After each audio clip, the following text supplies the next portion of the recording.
Нова работна недела е пред нас, но и ново издание на Дневникот. Останете со нас, започнуваме по кратките најави. Сите плаќаат за одведување на отпадни води. Тендер за изведувач на проектот за канализацијата во Тромеѓа. Гран при за културно-уметничкото друштво Панче Пешев.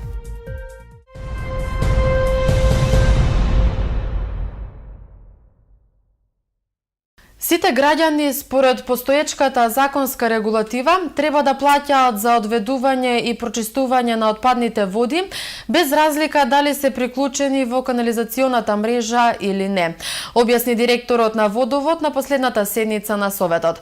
Откако претходно советникот од опозицијата Сашо Стошевски рече дека дел од граѓаните се обесправени и плаќаат за услуга која не ја добиваат од јавното претпријатие.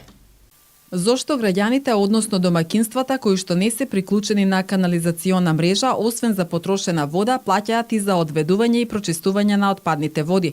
Го праша директорот на јавното претпријатие Водовод, советникот Сашо Стошевски на последната седница.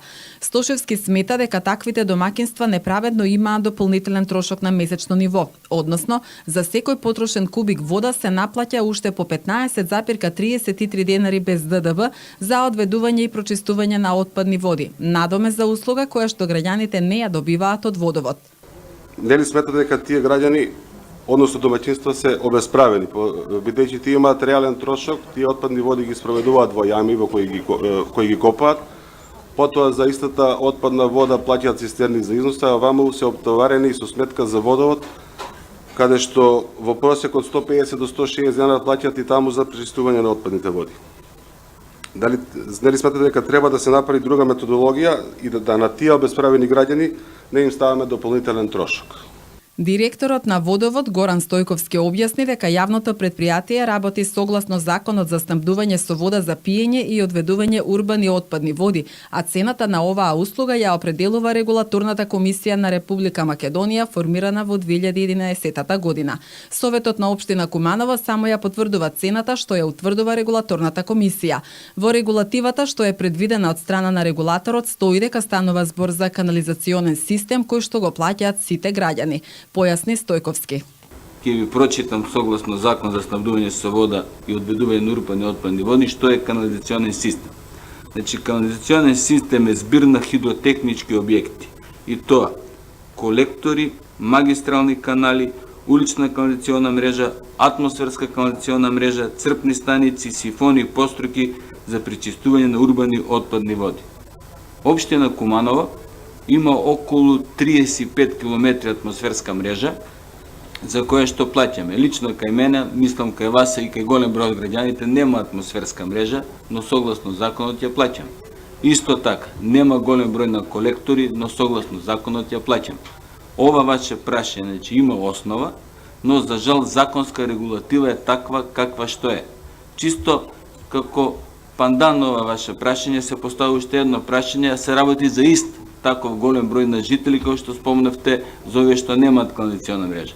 Значи исто така има голем број на жители на општина Куманово кои што не користат вода од ЈП Водовод и правни субјекти и поради тоа воопшто не плаќаат за вода, а користат канализационен систем и систем за пречистување, затоа што преку канализација нивната отпадна вода, која што е од бунари, хидрофори и така натаму завршува во наша пречистителна станица.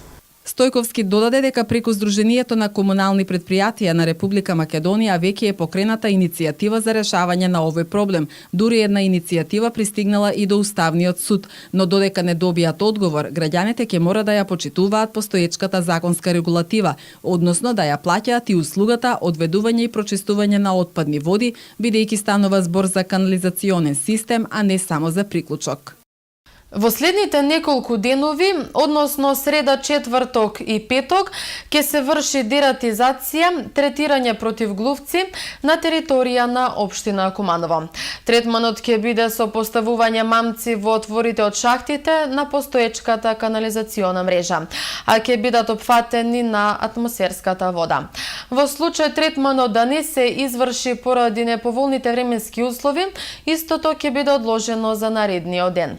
Препаратот што ќе се користи спаѓа во група на антикоагуланти и ќе биде во облик на парафински блок.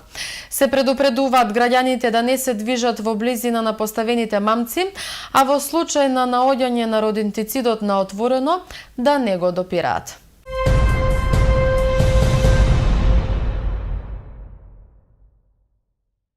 Градоначалникот на Куманово, Максим Димитриевски, информираше дека општината за изградбата на канализацијата во село Тромеѓа соработува со Министерството за транспорт и врски.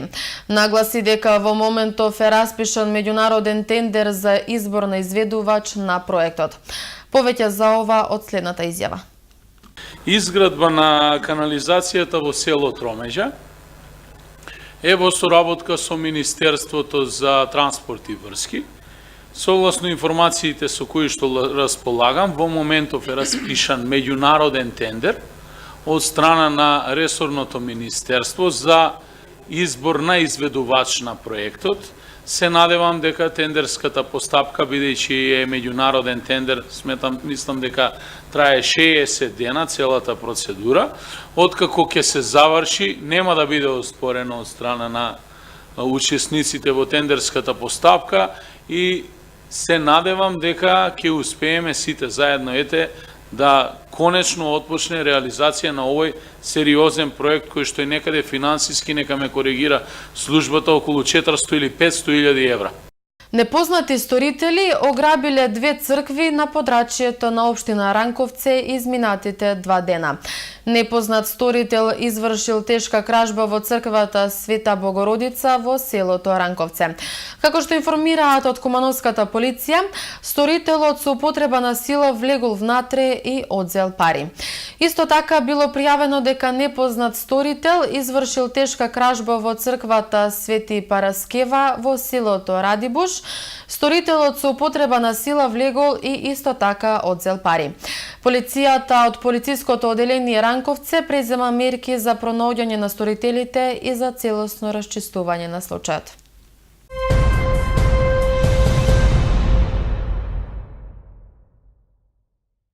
Иван Стоилковиќ е реизбран за председател на Демократската партија на србите во Македонија. А за генерален секретар е назначен кумановецот Саша Николиќ. Ова беше одлучено на 6-тиот конгрес кој се одржа викендов. Мудро, одлично, ми знамо зашто беше слоганот на 6-тиот конгрес на Демократската партија на србите во Македонија кој се одржа викендов. Делегатите до вербата за председател на партијата по 5 пат му ја дадоа на Иван Стоилковиќ. За генерален секретар на партијата пак е избран кумановецот Саша Николиќ. Обраќајќи им се на присутните, Стоилковиќ истакна дека во Македонија повеќе не постои внатрешна кохезија, но не и народ, ниту лидер кој бил изложен на поголема негативна пропаганда и бројни закани, потенцирајќи дека затоа зборуваат и двата напади на канцелариите во Скопје и Куманово, за кои сторителите се уште не се откриени. Осеќам се поносно и достојанствено, не само затоа што нисам продал душу ѓаволу, него и затоа што нисам допустил да мене и наш народ ставе на страну оних кои су учинили и чине зло на народом со коим заеднички живимо. Тако е било, тако ќе остати и увек. Тоа остае и после нас, и после нашег мандата, и тоа е оно што ќе у будуќности определивати наш заеднички живот со македонским народом. У овоме се никада не сме колебали, увек сме били одлучни на страни македонскog народа, свесни важности наших меѓусебних добрих пријателјских, понекад чак и братских односи. Ово е само еден у низу јасних показателја како су злонамерне проекции односа измеѓу Срба и Македонаца супротни реалном станју и да Срби и Србија нису и никада неќе бити непријатели Македонија. У том правцу ми делуемо градечи, а не рушичи мостове нашeg заедништва. Тој се осврна и на законот за двојазичност, за кој истакна дека бил донесен на нелегален и бесправен начин и дека бил наметнат од надвор. Осеќам се поносно и достојанствено, не само затоа што нисам продал душу ѓаволу, него и затоа што нисам допустил да мене и наш народ ставе на страну оних кои су учинили и чине зло на народом со коим заеднички живимо. Тако е било, тако ќе остати и увек.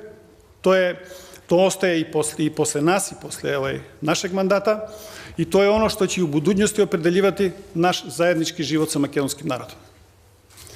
U ovome se nikada nismo kolebali, uvek smo bili odlučni na strani makedonskog naroda, svesni važnosti naših međusobnih dobrih prijateljskih, ponekad čak i bratskih odnosa. Ovo je samo jedan u nizu jasnih pokazatelja kako su zlonamerne projekcije odnosa između Srba i Makedonaca suprotne realnom stanju i da Srbi i Srbija nisu i nikada neće biti neprijatelji Makedonije. U tom pravcu mi delujemo gradeći, a ne rušeći mostove našeg zajedništva. Што се однесува до матичната држава, Србија истакна дека партијата има исклучително добри односи со тамошната власт. Дополни дека ДПСМ презема и меѓународна одговорност, а посебно успешна ја истакна соработката со Русија. На конгресот на ДПСМ присуствуваше и кандидатката за председател Гордана Силјановска-Давкова. Културно-уметничкото друштво Панче Пешев викендов учествуваше на меѓународен фолклорен фестивал во Свети Николе. Од вкупно 14 учесници од Македонија, Србија и Босна и Херцеговина, Панче Пешев освои гран-при на фестивалот. Културно-уметничкото друштво Панче Пешев освои гран-при на меѓународниот фолклорен фестивал Тодорица што се одржа викендов во Свети Николе. Фестивалот на изворен фолклор годинава се одржа по 19 пат, а од 2003 година има и меѓународен карактер заради учество на фолклорни ансамбли од други земји. Организатор на манифестацијата е локалната самоуправа на општина Свети Николе и Домот на културата Крсте Петков Мисирков. Фестивалот годинава започнал со прием кај градоначалникот Сашо Велковски, а продолжил со дефиле на учесниците низ градот, пошто настаните продолжиле во киносалата на Домот на културата. Во програмата учествувале ансамбли кои негуваат изворен фолклор од Македонија, Србија и Босна и Херцеговина, вкупно 14, информира председателот на културно-уметничкото друштво Панче Пешев Мирослав Крстевски. Кут Панче Пешев се представи со една наша изворна игри и еден изворен обичај, а тоа е китење на брадо, така се вели, или дожневка. Ние неколку пати настапуваме со оваа кореографија и на овој фестивал решивме баш со неа да настапиме и во конкуренција од, реков, 14 ансамбли. Кут Панче Пешев извонредно настапи, го презентираше нашиот град, нашите обичаи и градот Куманово на овој меѓународен фестивал и го освои првото место, односно гран-при на самиот фестивал. Ние на овој фестивал учествувавме и порано, меѓутоа, да кажем дека едно 7-8 години, па и 9, поради оправдани или неоправдани причини, не учествувавме на овој фестивал, меѓутоа, оваа година решивме да одиме. Драго ни беше што отидовме, што видовме, значи Свети Николе и традицијата Тодорица навистина е на високо ниво. Се дружевме со сите ансамбли кои настапува, а посебно беше задоволството кога жирито не прогласи за најдобри, гран-при го добивме, радост дека децата сигурно се чувствуваше и велам дека е тоа еден стимул за повеќе да се работи. Крстевски со апел до надлежните да посветат поголемо внимание на културно-уметничките друштва во земјава, бидејќи тие се најдобрите амбасадори и промотори на културата и традицијата. Еден апел сакам да упатам до институциите од областа на културата, како во општината, така и во републиката, малку повеќе да се обрне внимание на овие културно-уметнички друштва. Не само нашето, има повеќе културно-уметнички друштва во Куманово, меѓутоа има во републиката. Вие знаете што се случи пред 20 дена во Министерство за култура, па се поновуваше конкурсот и уште имаме некои проблеми со наши апликации, така да не треба да се жртвува културата. Културата е нешто најсвето. Тоа е нашиот идентитет. Тоа е нашата традиција. Ние, гледате колку години назад, децени, се бориме да се го зачуваме нашиот идентитет. Мора да се води сметка за овие културно-уметнички друштва, бидејќи тие се најдобрите амбасадори на презентација на својата култура, на својата традиција, на својот град пред се и својата република, надвор кога настапуваме на повеќе меѓународни светски фестивали. Превозот за учеството на културно-уметничкото друштво Панче Пешев на фестивалот во Свети Николе го обезбедила општина Куманово.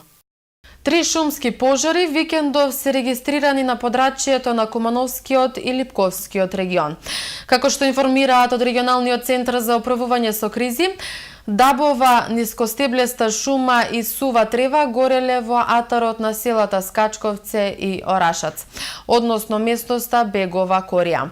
Тројца пожарникари излегле на терен во 11 часот и 55 минути, а на терен им помагале и еден вработен во шумско стопанство Куманово и двајца мештани.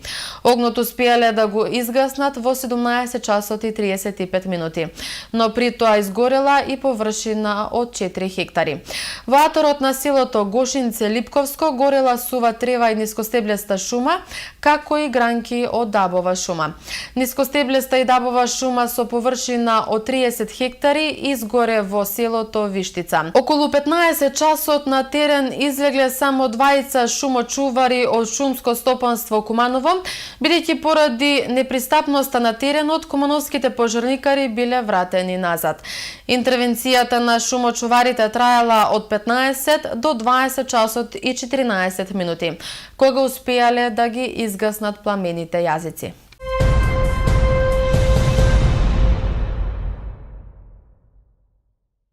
Во продолжение следуваат кратките вести од Македонија. Кандидатите за председател на Републиката до Државната изборна комисија треба да ги поднесат кандидатурите најдоцна до 21 март, а изборната кампања треба да почне на 1 април. За официализирање на председателската кандидатура потребно е претендентите за шеф на државата да достават 10.000 граѓански или 30 пратенички потписи. Во трката за шеф на државата потписи собраа тројца кандидати: Стево Пендаровски од СДСМ и коалицијата, Гордана Силјановска-Давкова од ВМРО-ДПМН и Блери Мрека од албанската опозиција. Собирањето потписи започна на 23 февруари, а заврши на 9 март. Доставувањето на кандидатурите завршува на 21 март. На 14 март истече рокот за увид во избирачкиот список и пријавувањето за гласање на диаспората. ДИК најдоцна до 19 март треба да го достави избирачкиот список на увид до партиите, кои во рок од 5 дена имаат право да бараат запишување, дополнување и бришење на податоци. Потоа ДИК во рок од 3 дена решава побарањето. Против решението политичките партии имаат право да поднесат тужба до управниот суд. Избирачкиот список во кој се содржани сите промени кои произлегле од јавниот увид, отпечатен во вид на изводи, ДИК го заклучува најдоцна до 29 март. Првиот изборен круг за 6-тите председателски избори е закажан за 21 април, а вториот ќе се одржи на 5 мај. По кој реден број ќе се најдат кандидатите, ДИК ќе утврди на 25 март со ждрепка. Кампањата преку која кандидатите ќе ја бараат довербата од гласачите почнува на 1 април и ќе трае до 19, пошто следува предизборниот молк. Гласачите ќе избираат председател на Републиката на 21 април. Болните и изнемоштени лица гласаат ден порано во своите домови, како и затворениците и лицата кои се наоѓаат во притвор ќе избираат председател еден ден порано.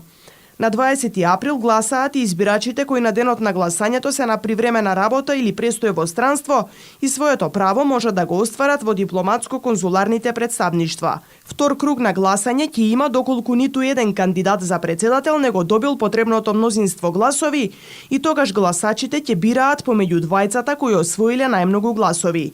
Кампањата за втор круг започнува во 24 часот на 3 мај, а гласањето се одржува на 5 мај. Победникот на изборите е еден од двајцата кандидати кој во вториот круг освоил повеќе гласови, но под услов да биде остварен цензусот, односно доколку гласале повеќе од 40% од запишаните избирачи. Доколку и во вториот круг на гласање ниту еден од кандидатите за председател не го добил потребното мнозинство гласови, се повторува целата изборна постапка. Бензините поскапуваат за 1,5, односно 1 денар по литар, додека цената на дизелот се намалува за половина денар. Ваква одлука донесе Регулаторната комисија за енергетика на седницата одржана денеска.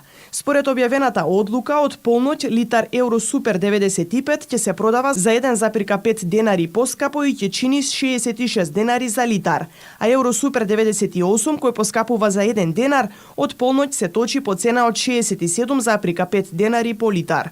Дизелот станува поевтин за половина денар и од полноќ на бензинските пумпи низ Македонија ќе се продава по цена од 60,5 денари по литар. Александра Јанева е дел од евровизискиот тим кој во мај ќе ја представува Македонија на сцената на Евровизија во Тел Авив, Израел. Екипата на Тамара Тодевска откри дека зад неа како вокална поддршка ќе се појави талентираната струмичанка. Покрај неа ќе настапат и Антонија Гиговска и Васил Гарванлиев. Песната Горда е авторско дело на Роберт Билбилов, Лазар Цветковски и Дарко Димитров, а текстот е на Коста Петров и Сања Поповска.